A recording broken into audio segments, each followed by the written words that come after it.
Bang Putra tuh yang pakai topi putih, yang misahin gini. Chandrika Cika minta maaf ke istri Putra Siregar, berani bersumpah tak ada hubungan dengan Papi. Istri Putra Siregar belum lama ini bongkar isi pesan permintaan maaf dan klarifikasi dari selebgram TikTok Chandrika Cika.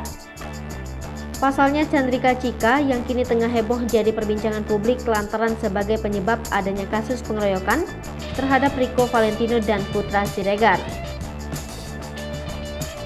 Belum lama ini permintaan maaf sang selebgram yang dilakukan melalui direct message atau DM Instagram nampak diposting oleh Septia Siregar yang berharap agar tidak adanya kabar yang beredar terkait kedekatan Cika dan sang suami. Tertulis dalam pesan yang panjang tersebut, Cika mengungkapkan permintaan maafnya dan menjelaskan terkait kejadian yang sebenarnya pada kasus pengeroyokan yang menjerat suami Septi dan Rico Valentino yang kini sedang mendekam di penjara. Dikutip dari akun Insta Julid Senin 25 April 2022. Sang selebgram mengakui bahwa dirinya tidak ada niat sama sekali dengan adanya keributan tersebut. Cika mengatakan bahwa dirinya dengan Putra Siregar tak ada hubungan apapun hingga ia berani bersumpah.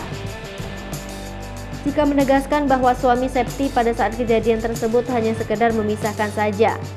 Tak hanya itu, Septi pun membalas pesan Cika.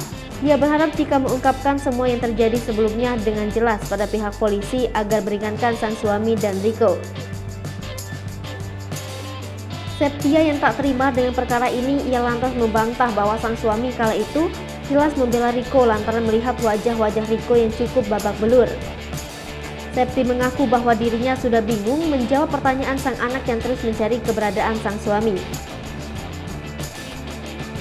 Cika pun nampaknya langsung membalas pesan tersebut. Ia mengaku akan bersaksi dengan sejujur-jujurnya. Septia berharap Cika berkata jujur terkait kondisi sang suami yang kala itu tak mabuk. Cika minta maaf pada istri Putra Siregar. Septia tegaskan ingin Cika bersaksi sebaik-baiknya.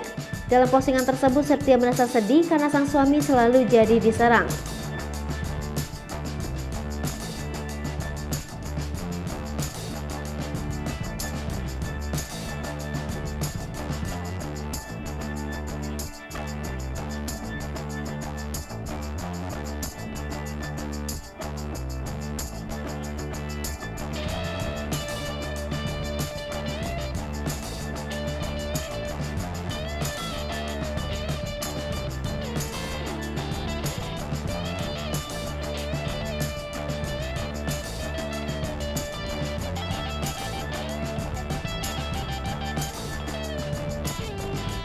Hai pemirsa Sri Popo TV, jangan lupa komen, like, dan subscribe, serta tonton terus berita-berita terupdate lainnya ya.